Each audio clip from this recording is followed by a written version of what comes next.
اللہ کو پہچانے، اللہ سے غافل نہ ہوں، سب سے زیادہ ویلیو اللہ کو دے، تمام مخلوق کو، تمام محبتوں کو، تمام چاہتوں کو اللہ سے کم رکھیں، سب سے آگے کس کو رکھیں؟ اللہ تعالیٰ کو۔ اسی میں انسان کا سکون بھی ہے، اسی میں اسٹریس ڈپریشن کا علاج بھی ہے۔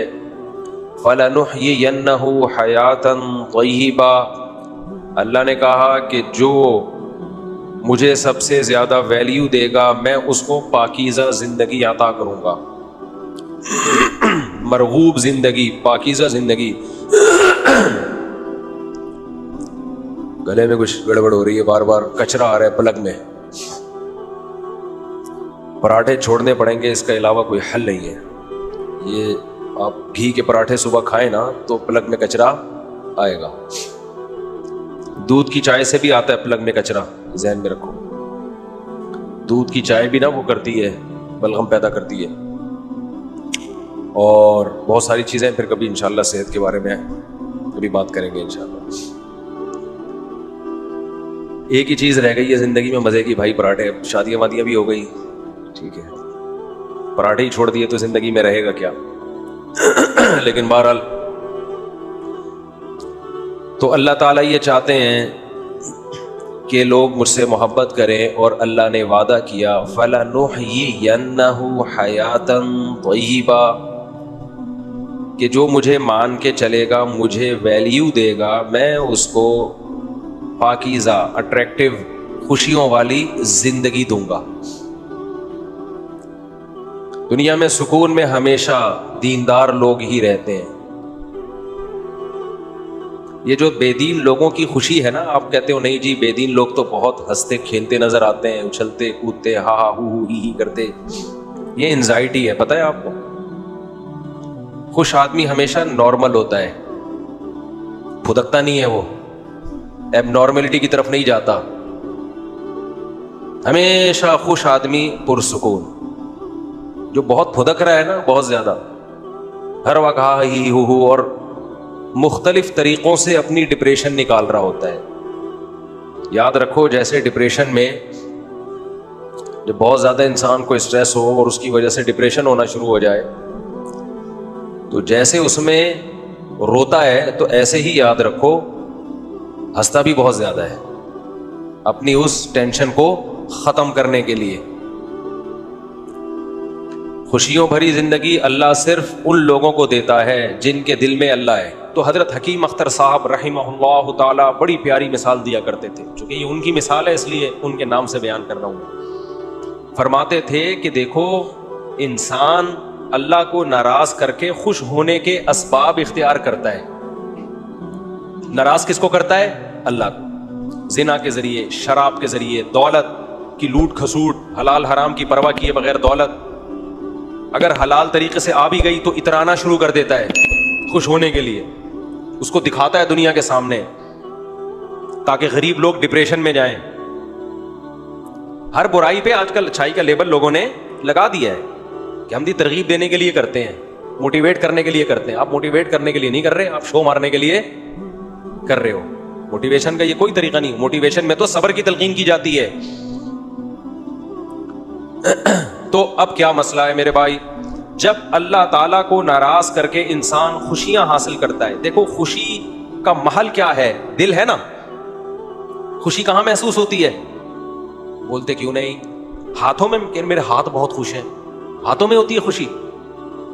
گھٹنوں میں خوشی محسوس ہو رہی ہے بہت زیادہ، ہوتی تو دماغ میں ہے، لیکن اس دماغ کا سب سے پہلا اثر کہاں پڑتا ہے؟ دل پہ۔ جب بھی آپ غمزدہ ہوگے یا خوش ہوگے، دل کی دھڑکن آپ کی چینج ہو جائے گی، خوشی میں الگ ٹائپ کی اور غم میں الگ۔ اس لیے لغت میں بھی، قرآن میں بھی، حدیث میں بھی خوشی اور غمی کا محل دل کو بتایا گیا، کیونکہ پہلا اثر کس پہ پڑتا ہے؟ دل پہ۔ اس کی مثال ایسے ہے، ہم سوتے ہیں تو دماغ سوتا ہے، لیکن ہم کیا کہتے ہیں؟ آنکھیں سو رہی ہیں، کیونکہ دماغ جب سوتا ہے تو سب سے پہلے اثر کس پر آتا ہے؟ آنکھوں پہ آتا ہے۔ آنکھوں، لہذا لغت جو ہے نا، اہل لغت وہ آنکھوں کی طرف نسبت کرتے ہیں۔ آنکھ دیکھ کے پتہ چلتا ہے کہ سو رہا ہے کہ جاگ رہا ہے، حالانکہ سوتا تو دماغ ہے۔ دماغ کون دیکھ رہا ہے بھائی؟ نظر کیا آ رہی ہیں؟ آنکھیں۔ جیسے ہی دماغ سوئے گا سب سے پہلے آنکھیں کیا ہوں گی؟ بند۔ سب سے پہلا اثر آنکھوں پہ پڑتا ہے. کبھی نہیں آپ نے دیکھا ہوگا بندہ سو رہا ہے اور آنکھیں کھلی ہوئی ہیں اس کی, ڈر جائے آدمی, بھاگ جائے وہاں سے.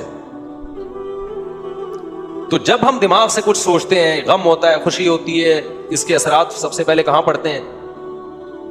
کہتے ہیں نا دل. تبھی دنیا میں محبت میں, نفرت میں مثالیں کس کی دی جاتی ہیں؟ دل کی. تو قرآن بھی چونکہ ایک زبان میں نازل ہوا ہے نا, تو قرآن نے بھی دل ہی کی طرف نسبت کی ہے.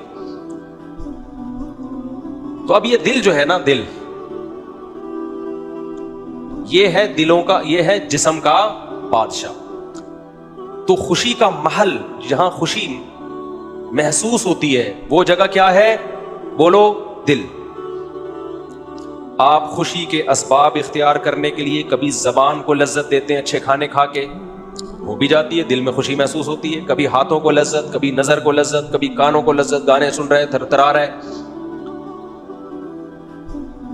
کمال کی بات یہ ہے کہ اللہ نے یہ سارے اعضاء آپ کے اختیار میں دے دیے. آپ اپنے ہاتھ کو جدھر چاہیں گھمائیں, آنکھوں کو جدھر چاہے گھمائیں, زبان سے جو چاہیں بولیں, جو چاہیں کھائیں. لیکن جو جہاں سے ان تمام اعضاء کو اپنی چاہتوں میں استعمال کر کے جو خوشی حاصل ہوتی ہے, محسوس ہوتی ہے, وہ ہوتی کہاں ہے؟ دل میں. وہ آپ کے کنٹرول میں اللہ نے رکھا ہی نہیں ہے. وہ آپ کے کنٹرول میں اللہ نے, بولو, رکھا ہی نہیں ہے. تو حکیم اختر صاحب رحمہ اللہ تعالیٰ فرمایا کرتے تھے کہ اللہ ہے بادشاہ. بادشاہ جب کسی ملک پہ چڑھائی کرتے ہیں تو ان کا ہدف چپڑاسی اور گلی کے جمعدار نہیں ہوتے. بادشاہوں کا ٹارگٹ بادشاہ ہوتے ہیں. سمجھ میں نہیں آ رہی بات؟ میرا خیال ہے بادشاہوں کا ہدف کیا ہوتا ہے؟ بادشاہ ہوتے ہیں. وہ دائیں بائیں جانے کی کوشش, کبھی بادشاہ نے دیکھا کہ بادشاہ نے کسی ملک پہ چڑھائی کی ہو اور اپنے فوجیوں سے کہا ہو کہ بادشاہ اور وزیر کے علاوہ جتنے جو گلی محلے میں جمعدار گھوم رہے ہیں سب کو گرفتار کر کے لے آؤ؟ وزیر بولیں گے بادشاہ سلامت, کیا ہو گیا, وہ ان کا کیا لینا دینا یار, گرفتار اگر کرنا ہے تو آپ ہمارے ذمہ کام لگائیں. ان کے آرمی کے چیف کو گرفتار کریں ہم, آپ ان کے جو کمانڈر ہے اس کو گرفتار کریں, گورنر کو گرفتار کریں, اور آپ تو ہمیں آرڈر کریں کہ ہم بادشاہ کو گرفتار کر کے لائیں. آپ آرڈر تو کریں. بادشاہوں کی سوچ نیچی ہوتی ہے یا اونچی ہوتی ہے؟ تبھی اسلامی سلطنت میں جتنے بادشاہ گزرے سب کی 4 بیویاں تھا. استغفر اللہ, پھر پرابلم دوبارہ آ گیا. ایک دفعہ کوشش کرتا ہوں. اس سے پتہ چلتا ہے کہ جن کی 4 بیویاں ہوتی ہیں ان کی سوچ کیسی ہوتی ہے؟ بادشاہوں والی ہوتی ہے. چاہے خود بادشاہ نہ بھی ہوں, گھر میں غلام ہو جائے, استغفر اللہ, پھر دوبارہ سے نکل رہا, یعنی چاہے وہ بادشاہ نہ بھی ہوں, گھر میں بھی اچھی زندگی گزارو, لیکن بادشاہ نہ بھی ہوں, لیکن سوچ کیا ہے ان کی؟ اب دیکھو چپ ہو گئے نا, سوچ کیا ہے؟ بادشاہوں. اس لیے شوق 4 کا رکھو. 4 کا شوق رکھنا اس کی علامت ہوگی, اس کی علامت ہوگا کہ تمہاری سوچ کیا ہے؟ بادشاہوں والی سوچ تو اچھی رکھو نا میرے بھائی. تو حضرت حکیم اختر صاحب فرمایا کرتے تھے کہ بادشاہ جب ملک پہ حملہ کرتا ہے تو اس کا ہدف کیا ہوتا ہے؟ بادشاہ ہوتے ہیں. تو آپ سکون کے لیے جتنی کوششیں کر لو, اللہ جو آپ پہ اٹیک کرے گا نا, اللہ جو قبضے میں لے گا, وہ جسم کے بادشاہ دل کو قبضے میں لیتا ہے. اللہ کہتے ہیں تو خوشی اور راحتوں کے اسباب اختیار کر لے, دوں گا نہیں, کیونکہ دل کس کے کنٹرول میں ہے؟ دل میں نے, آنکھیں تیرے کنٹرول میں دے دی ہیں, ہاتھ تیرے کنٹرول میں دے دی ہیں, دل میرے کنٹرول میں ہے. یہاں سکون آنے نہیں دوں گا, کچھ بھی کر لے, یہاں نہیں سکون آنے دوں گا میں تجھے, یہ میرے ہاتھ میں. یہاں اسی کے سکون آئے گا جو کس کو خوش کرے گا؟ اللہ کو. اس کے دل میں سکون کی بالٹیاں اللہ بھر بھر کے ڈال دیتے ہیں. فَلَنُحْيِيَنَّهُ حَيَاةً طَيِّبَةً, یہ اس آیت کا مفہوم ہے کہ ہم بہترین پاکیزہ زندگی دیں گے ان لوگوں کو جو مجھے یاد رکھیں گے, جو میری محبت کو دل میں جگہ دیں گے. تو میرے بھائی اپنی ڈکشنری سے اللہ کے سوا سب کو کیا کر دو؟ نکال دو. سب باطل ہے. جس سے محبت کرو کس کے لیے؟ اللہ کے لیے. ہاں اللہ نے جہاں پرمیشن دے دی, جس لذت کو پوری کرنے کی پرمیشن اللہ نے دے دی, تو پھر اللہ کی رضا ہے کہ اللہ چاہتے ہیں کہ میرے بندے حلال لذتوں سے فائدہ اٹھائیں. آپ کا دل چاہ رہا ہے, شدید بھوک لگ رہی ہے, نہاری کھانے کا دل چاہ رہا ہے, وہ آپ کھا لو, اللہ کی طرف سے پابندی نہیں ہے، بلکہ بلا وجہ ایوائڈ کرو گے، فنڈر بننے کی کوشش کرو گے تو یہ آپ کی اپنی شریعت ہے، اللہ اس پہ آپ سے خوش نہیں ہو. ہاں اعتدال سے کھاؤ، کیونکہ زیادہ کھانا شریعت میں پسندیدہ کام نہیں ہے. تو یہ بات تو طے ہو گئی کہ سکون اگر چاہتے ہو نا، دیکھو یہ جو خواہشات ہیں نا، خواہشات جن کے پیچھے ہم بھاگ رہے ہیں، یہ بھی خواہش، یہ بھی خواہش، یہ بھی خواہش، یہ بھی خواہش، آپ پوری کرو اپنی خواہشات. سب سے بڑی خواہش بنا دو اللہ کی رضا. اسلام رہبانیت نہیں سکھاتا کہ صرف اللہ کا مطلب یہ ہے کہ اب نلی نہاری بھی کھانا چھوڑ دو، اب شادیاں بھی چھوڑ دو، اب بچوں سے محبت کرنا بھی چھوڑ دو، اب کاروبار بھی چھوڑ دو. یہ اللہ رسول کی تعلیمات بولو بھائی نہیں ہے. اللہ رسول کی تعلیمات یہ ہے کہ سب سے بڑا ہدف کس کو بنانا ہے میرے بھائی؟ اللہ کی رضا کو. اس کے لیے سب کچھ قربان کیا جا سکتا ہے، اللہ کو کسی پہ قربان نہیں کیا جا سکتا. یہ جذبہ کسی طرح پیدا کر لو میرے بھائی، اللہ کرے میرے اندر بھی پیدا ہو جائے. بس جب یہ جذبہ پیدا ہو گیا تو مزے ہی مزے ہیں، پھر مزوں کی زندگی شروع. من کان یرجو لقاء اللہ فإن اجل اللہ لآت. سورہ عنکبوت کی کیسی بہترین آیت ہے. اللہ کہتے ہیں جو اللہ سے ملاقات کی امید رکھتا ہے، اسے امید ہے کہ مر کے مٹی ہو کے ختم نہیں ہوں گا. دنیا مسافر خانہ ہے، بہت جلد ختم ہونے والی ہے، اور رب سے بہت جلد ملاقات. تو میں ایسے کام کر کے جاؤں کہ رب کو منہ دکھاؤں تو وہ خوش ہو مجھ سے. اللہ کہتے ہیں جو اللہ سے ملاقات کی امیدیں لگا کے رکھتا ہے، تو جو اس کو ٹینشنیں آ رہی ہیں ٹینشن نہ لے. فإن أجل الله لآت. بہت جلد ملاقات ہونے والی ہے، بہت جلد. ہم کسی کی موت پہ بہت غمزدہ ہوتے ہیں نا، تو فرشتے ہم پہ ہنس رہے ہوتے ہیں. فرشتے کہتے ہیں بھائی تو سب نے جانا ہے.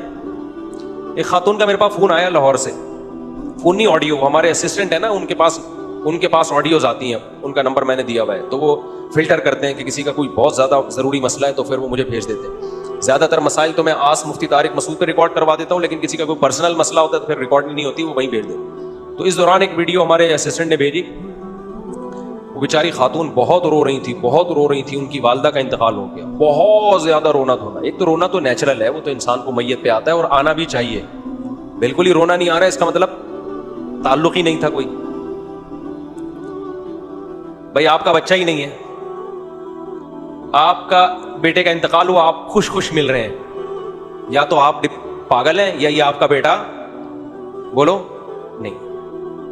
دونوں میں سے ایک بات تو کیا خیال ہے بھائی ہوگی نا. تو اولاد پہ یا ماں باپ پہ یا ریلیٹو پہ رونا آنا یہ تو نیچرل ہے بھائی، لیکن ایک حد ہوتی ہے ہر چیز کی نا. اب وہ خاتون بیچاری، ان کی والدہ کا انتقال ہوا تو بہت رو رہی ہیں وہ. اچھا انتقال ہوئے بھی 1-1.5 مہینہ ہو گیا. اچھا پہلے بھی ان کا رابطہ ہوا کچھ اہم مسائل کے سلسلے میں، والدہ کے لیے دعا کا انہوں نے کہا. 1 سال سے بیچاری دعائیں منگوا رہی تھی، میں نے بھی مانگی دعا، لیکن اللہ کی مرضی، اللہ نے اٹھا لیا والدہ کو. انہوں نے بہت رونا دھونا، 1 مہینہ ہو گیا. ان کا خیال تھا میں جب آڈیو بھیجوں گا تو میں بھی رونا دھونا شروع کر دوں گا. میں نے نہیں رو. اول تو میں روں کیوں، میری والدہ کا تھوڑی انتقال ہوا ہے. خیر اللہ کسی کی بھی والدہ کا انتقال نہ ہو، ہم تو کہتے ہیں سب کی لمبی عمریں ہوں. مجھے غم تو ہوا. ان کو میں نے 2 جملے تسلی کے کہے. اس کے بعد میں نے کہا یہ کوئی نئی بات نہیں ہے کہ آپ کی والدہ کا انتقال ہو گیا. آپ کی والدہ کا بھی ایک دن انتقال ہوا تھا، اور اپنی فکر کریں تھوڑے دنوں میں آپ کا بھی کیا ہونے والا ہے، انتقال. تو بچے آپ کے بھی رو رہے ہوں گے. یہ پلیٹ فارم ہے بھائی. گاڑی آتی ہے، پرانی گاڑی آتی ہے، نئی گاڑی آتی ہے، پرانی والی پلیٹ فارم چھوڑ کے نکلتی. ہم سرگودا جاتے تھے، سپر ایکسپریس پلیٹ فارم پہ کھڑی ہوتی تھی اور ہم پلیٹ فارم پہ کھڑے ہوتے تھے. آپ کہیں جب وہ پلیٹ فارم پہ کھڑی ہوئی ہے تو ہم گاڑی میں کیوں نہیں کھڑے ہوئے؟ ہمیں پتہ یہ نہیں چلے گی، یہ نہیں چلے گی. جیسے ٹھگنے مرد اور ٹھگنی عورت کے بچے بڑے نہیں ہوتے نا، ایسے ہی اس زمانے میں ٹرینیں چلتی نہیں تھی تو کئی گھنٹے لیٹ. تو اب پلیٹ فارم پہ جب پرانی گاڑی پلیٹ فارم چھوڑ کے نکلتی ہے تو پھر نئی گاڑی آتی. نئی گاڑی کے آنے کے لیے پرانی کو چھوڑنا پڑتا ہے. تو بھائی آج ہم کسی کے ماں باپ ہیں، آج ہم مریں گے، کل ہمارے بچے مریں گے، کل ہمارے ماں باپ دنیا سے گئے تھے، دادا دادی گئے تھے، نانا نانی گئے تھے. یہ تو ایک چکر لگا ہوا ہے. موت کے لیے پیدا کیا گیا ہے، زندہ رہنے کے لیے تو پیدا کیا ہی نہیں ہے. تو جس کام کے لیے پیدا کیے وہ کام نہیں ہوگا کیا؟ اس میں اتنا ٹینشن لینے کی کیا بات ہے بھائی؟ سب مریں گے بھائی، سب نے ایک ایک کر کے پتلی گلی سے بولو نکلنا ہے. عربوں میں بڑی خاندانی چیزیں ہیں. بعض کیونکہ ہم لوگ ہندوؤں کے ساتھ بہت رہے نا، تو ہمارے یہاں موت زندگی کو بہت زیادہ ویلیو دی جاتی ہے، عرب نہیں زیادہ لفٹ کراتے. غیر مسلموں کے ساتھ رہ کے نا ہم لوگ 800-900 سال کدھر رہے ہیں، ہندوؤں کے ساتھ رہے ہیں نا، بہت سی چیزیں ہم میں وہاں سے آ گئی ہیں. عرب میں بہت زیادہ نہیں ہوتا موت کہ بہت زیادہ رونا دھونا لگایا ہوا ہے، تھوڑا رونا تو وہ تو نیچرل ہے، میں نے بتایا وہ تو نہ ہونا غلط.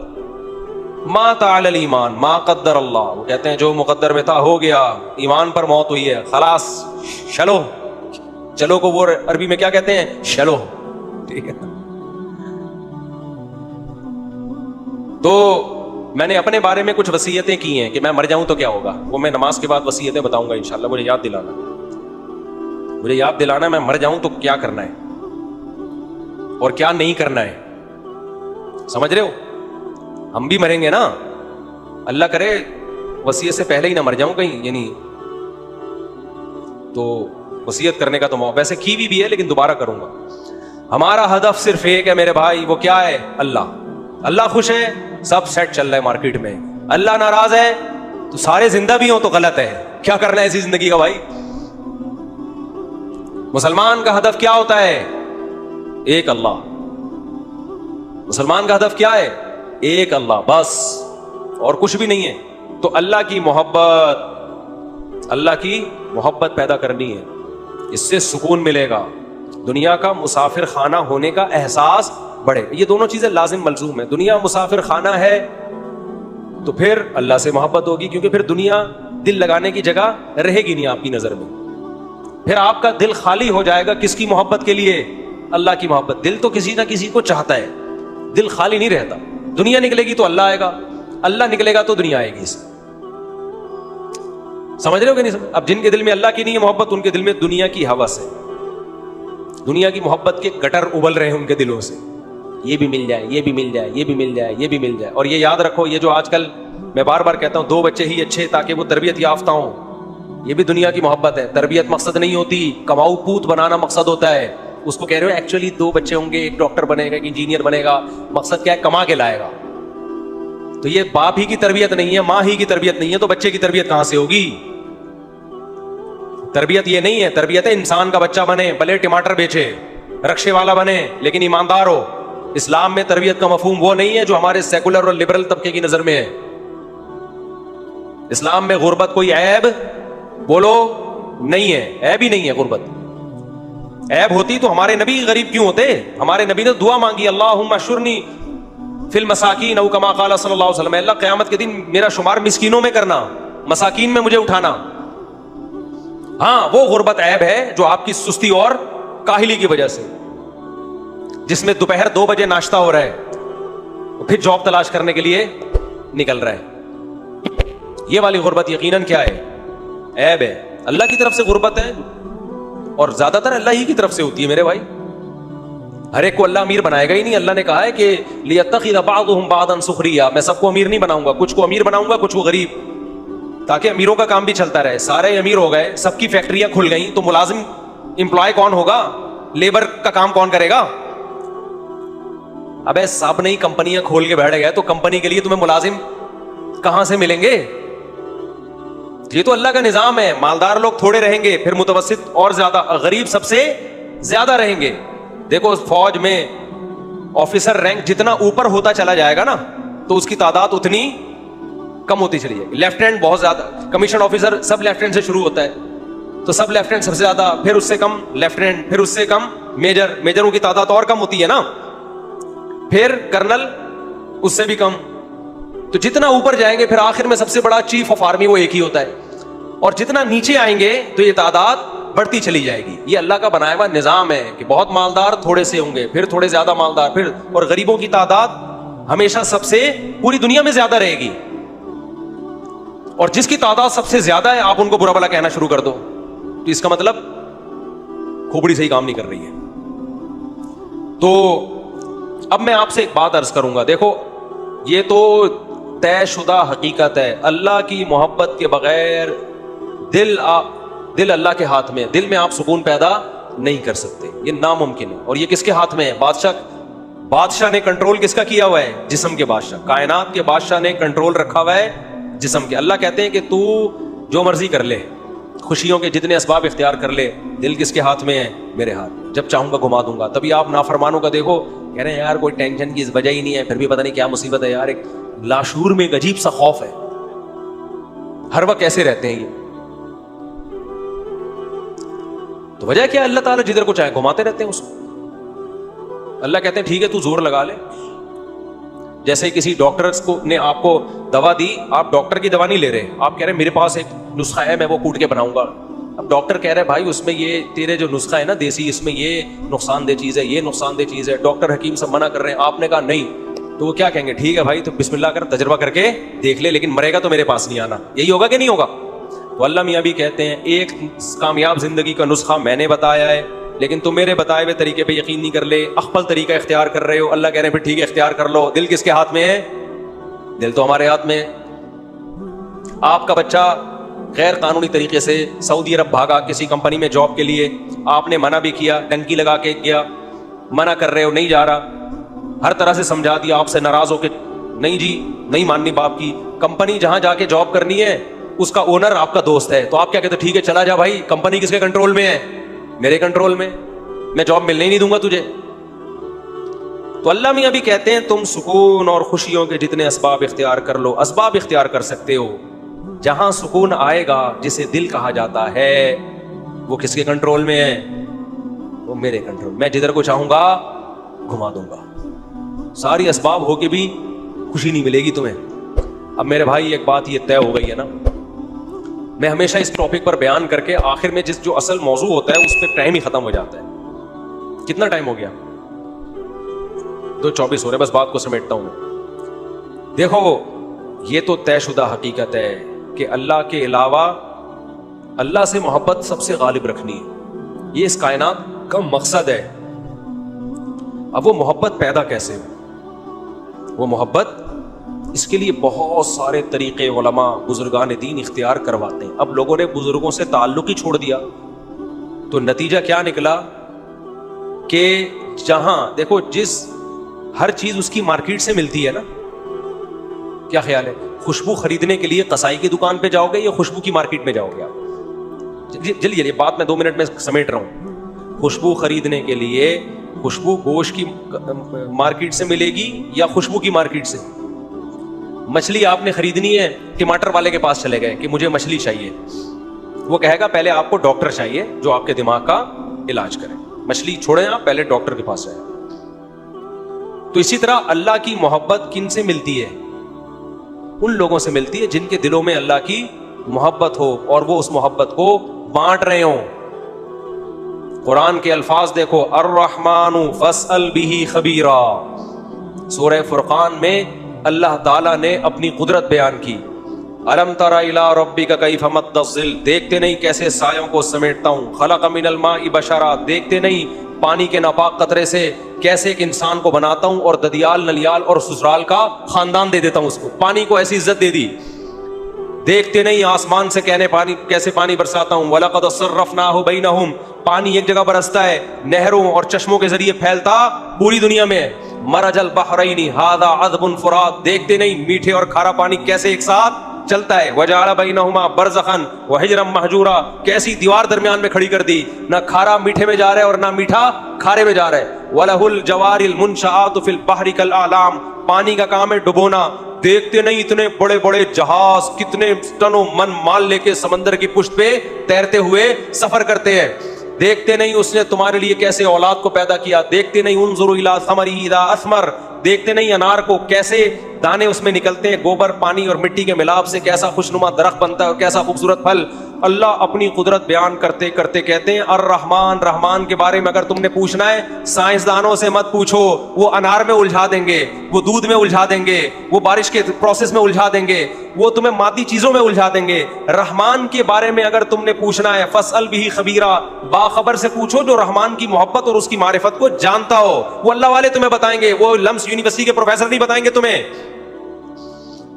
لمس یونیورسٹی کا میڈیکل سائنس کا پروفیسر دودھ پہ رپورٹ پیش کر دے گا آپ کے سامنے کہ دودھ ایسا ہے, لیکن جو رحمان کو جانتا ہے وہ دودھ سے دودھ بنانے والے تک پہنچے گا.